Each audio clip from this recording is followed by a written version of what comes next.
అంటే మనం ఎట్లాగ మనం పైకి వెళ్ళాలి, అసలు ముందు మనం ఎలివేట్ అవ్వాలంటే ఉన్న ఆప్షన్స్ ఏంటి అని ఆలోచిస్తుంటే నాకు అనిపించింది చదివితే పైకి వెళ్ళొచ్చు, లేదా వేరే ఆప్షన్ లేదు, లేకపోతే దొంగతనాలు చేయాలి, ఇంకా అంత పెద్ద వేరే ఆప్షన్స్ ఉండవు. సో ఆ టైంలో నాకు చదివితే అర్థమయ్యేది కాదు. నేను జాయిన్ అయ్యాను, నేను పాలిటెక్నిక్ కోర్స్ జాయిన్ అయ్యాను. నేను సీట్ రాకపోయినా 1 సార్లు 2 సార్లు 3 సార్లు రాసి అక్కడ తెలుగు మీడియం అర్థమయ్యేది కాదు. ఒక్కొక్క తెలుగు మీడియం అయితే అసలు ఒక్క మొక్క అర్థమయ్యేది కదా నాకు ఇంగ్లీష్.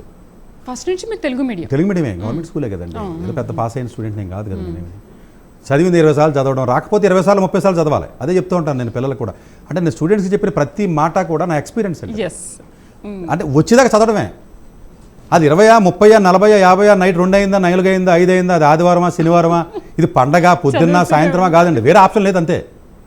ఏదో డూ ఆర్ డై, చదవాలి, పాస్ అవ్వాలి. సో ఇట్లాగా విపరీతమైన పెయిన్ అనమాట. నేను అర్థం బేసికల్గా మనకి మ్యాథ్స్ రాదు, సైన్స్ రాదు, అర్థం కాదు, లాంగ్వేజ్ రాదు, ఎట్లా అర్థమవుతుంది సబ్జెక్ట్. కానీ మీరు ఇప్పుడు ఎంపీసీ తీసుకోవాలని చెప్తుంటా స్టూడెంట్స్కి మాత్రం. అంటే ఇది నేపథ్యం తీసుకున్నానండి నేను. తర్వాత ఇంజనీరింగ్లోకి వచ్చాము. తర్వాత సర్వైవల్కి ట్యూషన్స్ చెప్పేవాళ్ళం మేము.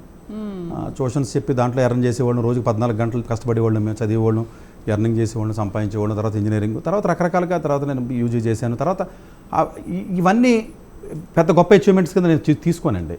స్ట్రగ్లింగ్ పాయింట్ ఉంది చూసారా, దట్ ఇట్ సెల్ఫ్ నాకు ఈ రోజు కూడా ప్రతి మూమెంట్ నాకు గుర్తుంటుంది నా కళ్ళ ముందు. మిగిలిన నాకు అలా గుర్తే ఉండవు. ఇప్పుడు నేను చదివే రోజుల్లో కూడా సార్ మీకు ఇలా ర్యాంక్ వచ్చింది, లేకపోతే యూపీఎస్సీ సర్వీస్ ర్యాంక్ వచ్చిందంటే అప్పుడు నేను క్లాసులో ఏదో పాఠం చెప్తున్నాను. నేను అంటే అప్పటికే ట్యూషన్ చెప్పేవాడిని ఇంజనీరింగ్ స్టూడెంట్స్ కూడా. వచ్చిందంటే అయితే వచ్చింది కూర్చొని నేను. నాకు అంత నిజంగా అంత పెద్ద ఎగ్జైట్మెంట్ కూడా రాదండి లైఫ్లో.